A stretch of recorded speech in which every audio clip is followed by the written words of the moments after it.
Halo adik-adik, apa kabar? Semoga selalu baik ya.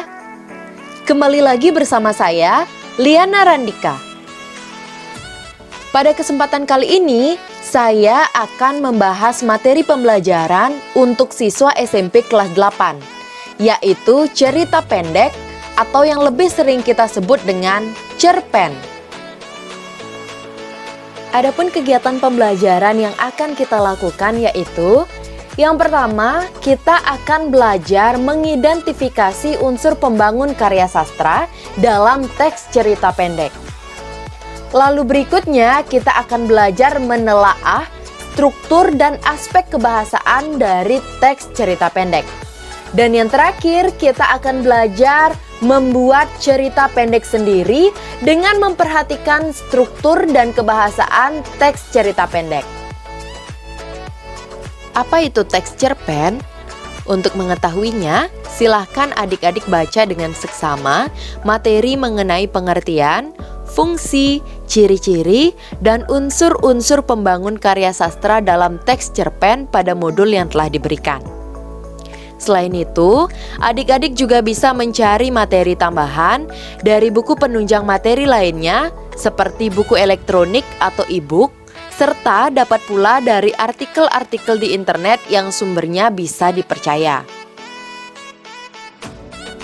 Bagaimana? Sudah paham bukan? Setelah tadi adik-adik sudah mencari dan membaca dengan seksama materi mengenai teks cerpen, berikutnya silahkan adik-adik simak salah satu contoh teks cerpen yang dikemas dalam bentuk audiovisual berjudul Surat Kecil untuk Ayah, karya Imam Apriansyah.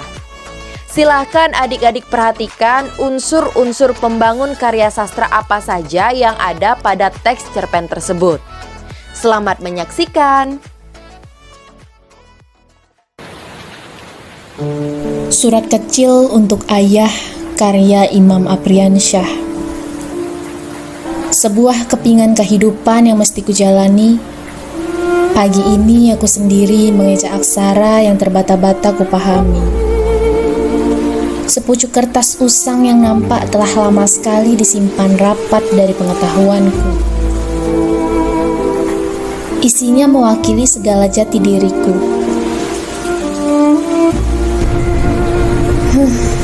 Sekedar melepas lelah, aku duduk di tepi di persimpangan jalan sebuah kota. Diterpa gerimis kecil yang senyata mengguyur tubuh dekilku. Bekalku telah habis. Hanya tersisa uang Rp2.000 di kantung celana. Padahal perjalananku belum usai. Meski telah mencapai kota yang dituju, tetapi aku sampai tak menyadari kalau aku belum pernah menjamah kota ini. Aku duduk termangu, menatap papan hijau bertuliskan Kabupaten Cilacap di seberang jalan. Pergi dari sini anak haram. Semalaman aku tidur di kandang ayam sebagai hukuman atas kecerobohanku. Aku dipukuli bahkan dihempaskan kepalaku ke dinding reot itu. Ya, aku hanya diam saja, tak dapat melawan. Hanya tangis bersimbah darah di kepala. Mang Sadi, tetangga rumahku, terenyuh menatapku. Ia menolongku dan membawaku ke rumahnya. Ibu kulihat hanya menjerit menangis memohon-mohon kepada ayah agar tak menghajarku lagi. Yang kurasakan hanya mual, pening, dan pandanganku buram berganti gelap. Ibu berkata, "Pergilah nak, semoga kau temukan ayahmu." "Ibu, aku akan kembali. Aku janji," kataku setelah kupahami rahasia yang terpendam selama ini.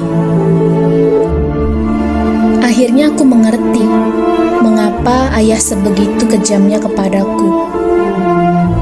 Ya, aku hanya anak pungut yang diambil setelah ibu kandungku melahirkanku. Hanya surat dan bongkahan nisan bertuliskan nama ibu kandungku yang ia wariskan. Tertulis Ratna. Kubaca surat itu pelan. Anakku, ibu mungkin tak sempat memberimu hangat air susu, memberimu hangat pelukan seorang ibu. Ibu terlalu pengecut untukmu, nak. Tetapi izinkan ibu bercerita tentang suatu kisah yang mesti kau tahu. Ini menyangkut statusmu kelak ketika kau telah dewasa. Berat rasanya, tapi ibu tetap harus bercerita. Ibu hanya anak seorang pembantu rumah tangga di keluarga seorang pengusaha. Orang tua ibu telah meninggal dan ibu meneruskan menjadi babu di rumah itu. Suatu hari, anak majikan ibu jatuh cinta pada ibu. Dan ibu menerimanya. Karena ibu juga mencintainya. Tetapi cinta kami tak direstui. Ibu hamil dan ibu diusir dari sana. Ibu bingung, dan ibu lari ke kota kecil ini.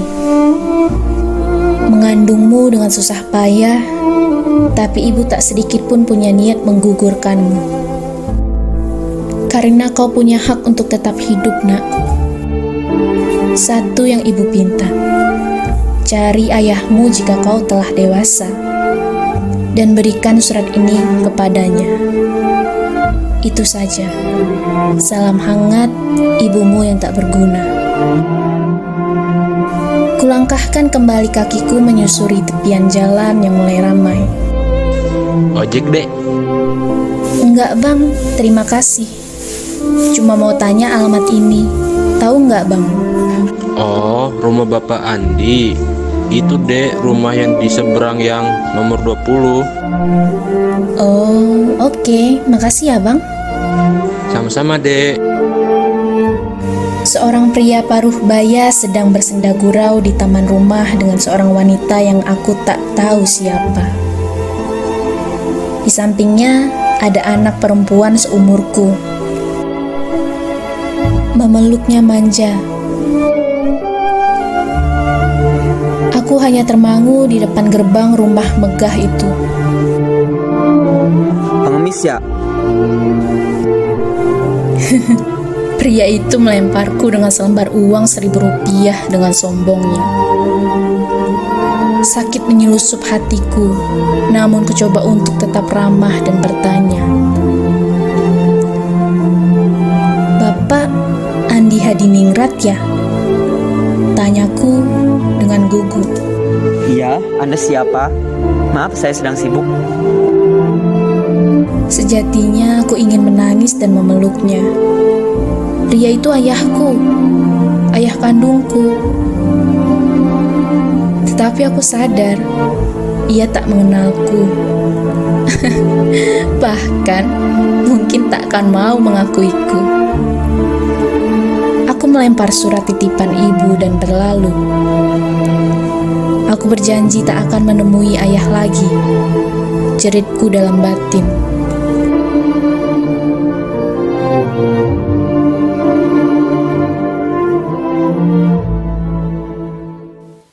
Nah, itu tadi salah satu contoh teks cerpen yang sudah dikemas dalam bentuk audiovisual. Adik-adik tentu sudah menyimak dengan baik, bukan? Sekarang, coba adik-adik identifikasi unsur-unsur pembangun karya sastra apa saja yang ada pada teks cerpen tersebut.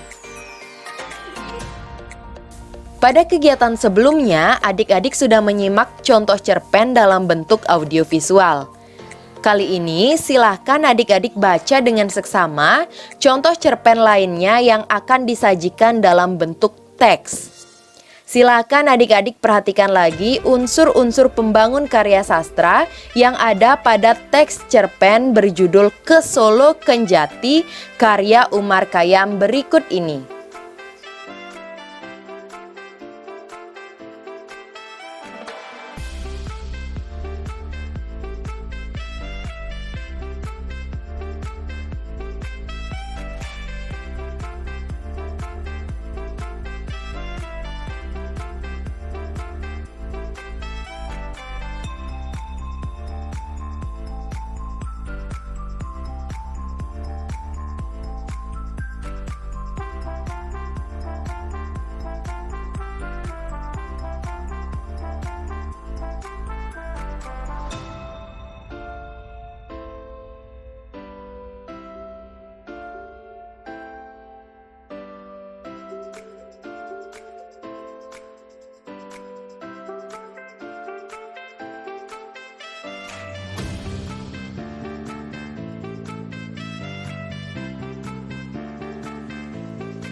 Nah, sudah selesai? Berikutnya, silahkan adik-adik identifikasi unsur-unsur pembangun karya sastra yang ada dalam teks cerpen Ke Solo Kenjati karya Umar Khayyam tersebut.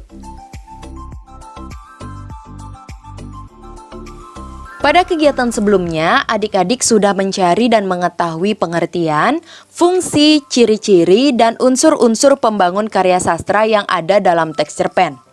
Adik-adik juga sudah berhasil mengidentifikasi sendiri unsur-unsur pembangun karya sastra yang terdapat dalam 2 contoh cerita pendek yang telah disajikan. Selanjutnya, coba adik-adik cari tahu mengenai struktur dan aspek kebahasaan teks cerita pendek. Adik-adik bisa mencarinya dalam modul, e-book, atau artikel-artikel di internet yang sumbernya bisa dipercaya. Setelah kalian mengetahui struktur dan aspek kebahasaan dari teks cerpen, sekarang ayo baca dengan seksama salah satu cerpen karya Putut Ea berjudul Sesaat Sebelum Berangkat berikut ini dengan memperhatikan struktur dan aspek kebahasaannya.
Nah sekarang coba adik-adik telaah struktur dan aspek kebahasaan dari cerpen berjudul Sesaat Sebelum Berangkat karya Putut Ea tersebut.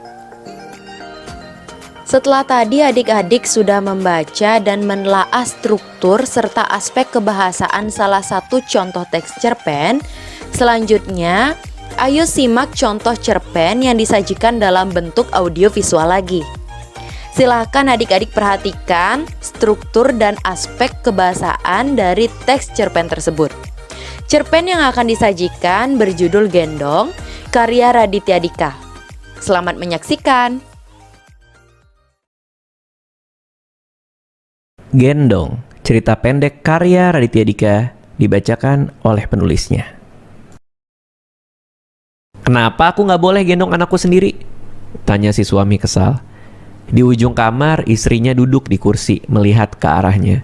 Si suami ada di dekat jendela kamar mereka, berdiri dekat kasur, masih memandangi wajah putrinya yang sedang tertidur pulas. Istrinya berkata, "Kasian, dia baru tidur. Nanti terbangun." "Tapi aku kan bapaknya, nggak apa-apa juga kalau dia bangun sebentar," kata si suami. Istrinya menjawab dengan sabar, "Tapi aku ibunya. Dan anak kamu umurnya baru 5 tahun. Butuh tidur nyenyak biar dia tumbuh besar." Kalau udah begini si suami mengalah. Seorang ibu tahu yang terbaik untuk anaknya. Apalagi anak ini, anak mereka satu-satunya. Cahaya bulan yang redup masuk dari jendela, jatuh tepat di kemeja hijau lusuh yang si suami pakai. Dia masih tidak rela hanya bisa melihat anaknya tidur dengan mulut setengah terbuka, tanda tidurnya terlalu pulas. Gigi yang mengintip di bawah bibir terlihat putih seperti susu yang masih segar. "Lagian, kalau anaknya udah digendong, kamu mau apain?" tanya si istri.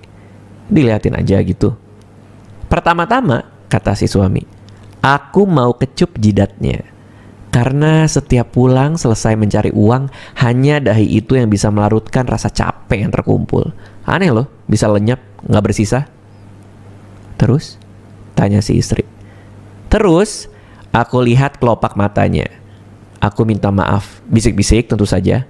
Aku mau bilang, 'Maaf ya nak, ayah masih belum bisa beliin mainan kesukaan kamu yang kamu like di Instagram minggu lalu.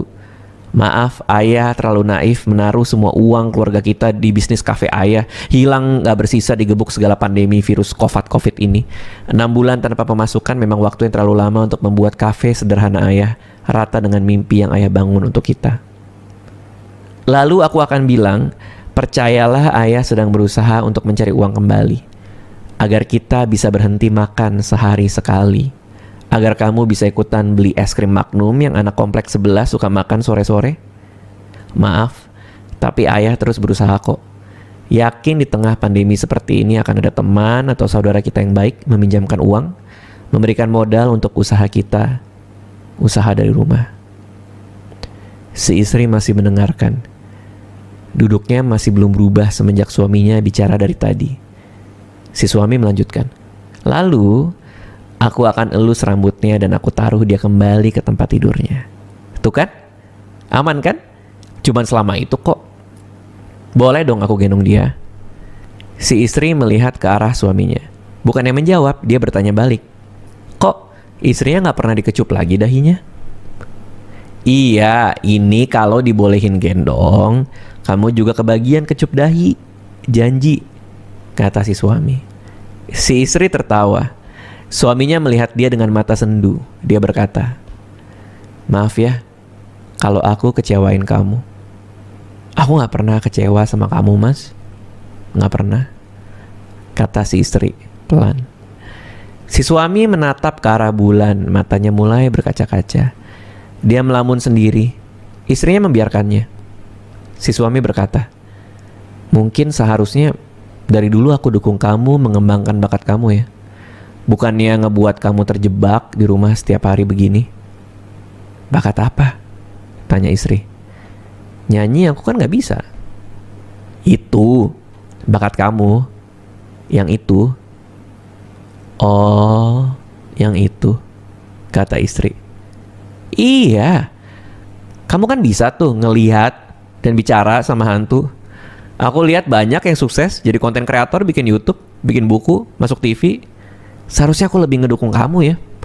Seharusnya aku jadi suami yang lebih bisa membuat istrinya nyaman dalam meraih potensi dirinya. Ya minimal bayarin kelas public speaking atau beliin kamera sewaktu aku masih punya sedikit uang. Kamu emang percaya aku bisa ngeliat hantu? Walaupun teman, bahkan keluargaku sendiri sering ngomongin aku diem-diem, aku dibilang halu. Tanya si istri. Aku percaya, kata si suami. Singkat, yakin. Menikahi kamu berarti percaya dengan ucapanmu. Apa enaknya pernikahan kalau ada keraguan? Si istri tersenyum tipis. Kamu kenapa sih selalu bisa bikin aku senyum? 1 detik berlalu. Mereka diam dalam nyaman. Kamu inget gak terakhir gendong aku? Tanya si istri. Ingat lah, di hari aku ngelamar kamu. Fotonya masih aku simpen tuh di laci paling bawah, di dekat charger handphoneku yang rusak. Si suami menunjuk ke arah laci. Si istri menarik nafas panjang. Dia memandang ke arah suaminya. Waktu itu kamu gendong aku di halaman kafe dedaunan di Kebun Raya Bogor. Sampai malu diliatin orang. Kamu gendong aku setengah berlari, kamu terlalu bahagia karena aku bilang, aku mau. Setelah kamu bilang, mau gak jadi istriku? Yang paling malu sih bukan gendongnya, tapi 10 menit sebelum aku lamar kamu, waktu aku kasih lihat isi saldo bangku saat itu. Waktu aku bilang, aku cuma punya segini. Iya, kata si istri. Dan aku kan bilang, berapapun cukup asal sama kamu. Aku masih simpen loh tespek yang dulu. Lanjut si istri. Video aku pas aku nangis masih kamu simpen gak? Masih banget. Aku post di second account aku yang gak ada yang tahu. Yang biasa aku pakai buat order sambal teri goreng kesukaan kamu. Yang penjualannya nyebelin itu loh. Dulu kita masih punya uang ya buat beli hal-hal kayak gitu, kata si suami. Maaf ya, kamu pasti kecewa sama aku. Aku gak pernah kecewa sama kamu, Mas, kata istrinya. Gak pernah. Si istri duduk diam. Dia menghapus air matanya yang jatuh 1 tetes. Kamu kenapa? Kok tiba-tiba nangis? Tanya suami. Gak kenapa-napa, kata si istri. Si suami kembali mendekati tempat tidur. Dia melihat anak gadisnya masih tertidur pulas. Tidurnya tidak pas, kepalanya justru ada di antara bantal dan boneka kesayangannya. Anak umur segini memang sering bikin takjub. Aku mau gendong dia, kata si suami. Jangan, kata si istri. Nanti dia bangun. Suaminya menggeleng. Enggak, aku harus gendong dia. Ngelihat dia tidur begini aja kok rasanya kangen banget. Si suami mendekat ke arah anaknya. Dia lalu menjulurkan tangannya, tapi tubuh anaknya tidak terangkat. Si suami mencoba mengambil anaknya kembali. Kali ini dia sadar apa yang terjadi. Tangannya tembus melewati tubuh anaknya. Bingung, si suami melihat ke arah istrinya. Istrinya kembali menghapus 1 butir air mata yang baru saja jatuh. Dia lalu berkata, 3 hari yang lalu, kamu nyoba minjem uang ke teman lama kamu yang jadi pengawas pabrik beton. Kamu masuk ke kawasan pabrik, mengabaikan peringatan orang agar kamu memakai helm pengaman. Cuman sebentar kok, katamu waktu itu. Di tengah-tengah kamu berjalan, kamu melewati sebuah tiang beton yang mau dimasukkan tali seling dari sebuah crane. Tiang itu menggelinding. Dan seperti takdir yang selalu tepat waktu, tiang itu menimpa kepala kamu. Si suami meraba bagian kanan kepalanya, ada bagian yang pecah, remuk, membentuk cekung ke dalam kepalanya. Hangat. Dia tidak berani melihat tangannya karena dia tahu ini pasti penuh darah. Sementara itu, tangan yang lain, tangan kiri si suami, masih tembus di belakang tengkuk anaknya. Si suami melihat ke arah istrinya. Kenapa kamu gak bilang dari tadi? Karena aku mau membiarkan kamu pamit, kata si istri. Si anak terbangun oleh rasa dingin yang asing di tengkuknya. Si anak membuka matanya, dia kebingungan. Si anak lalu duduk, dia melihat ibunya yang sedang menyeka pipi yang basah. Si anak lalu melihat ke arah depan, dia tidak melihat apa-apa. Hanya mereka berdua di ruangan ini dan cahaya bulan yang jatuh ke tembok. Sejenak si anak merasakan rindu yang sangat deras di dadanya. seolah ada simpul kusut yang ditarik-tarik ke segala arah. Dia tahu, dia rindu digendong ayahnya. Nah, itu dia tadi cerpen berjudul Gendong karya Raditya Dika yang disajikan dalam bentuk audiovisual. Adik-adik tentu sudah menyimak dengan baik, bukan?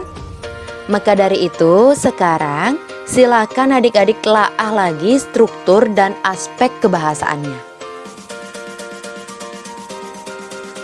Nah, dari beberapa kegiatan tadi, adik-adik sudah mengetahui pengertian, fungsi, ciri-ciri, serta unsur-unsur pembangun karya sastra dalam teks cerpen. Adik-adik juga sudah bisa mengidentifikasi sendiri unsur-unsur pembangun karya sastra yang ada dalam teks cerpen. Selain itu, adik-adik juga sudah mengetahui struktur dan aspek kebahasaan teks cerpen, bahkan sudah bisa menelaah sendiri struktur dan aspek kebahasaan dari contoh cerpen yang diberikan. Untuk kegiatan berikutnya, silahkan adik-adik buat cerpen berdasarkan pengalaman dan atau gagasan yang kalian punya. Tentu saja dengan tetap memperhatikan materi-materi teks cerpen yang sebelumnya sudah kita pelajari bersama. Jadi, selamat mengerjakan! Terima kasih sudah mengikuti pembelajaran pada hari ini. Semoga bermanfaat dan sampai jumpa!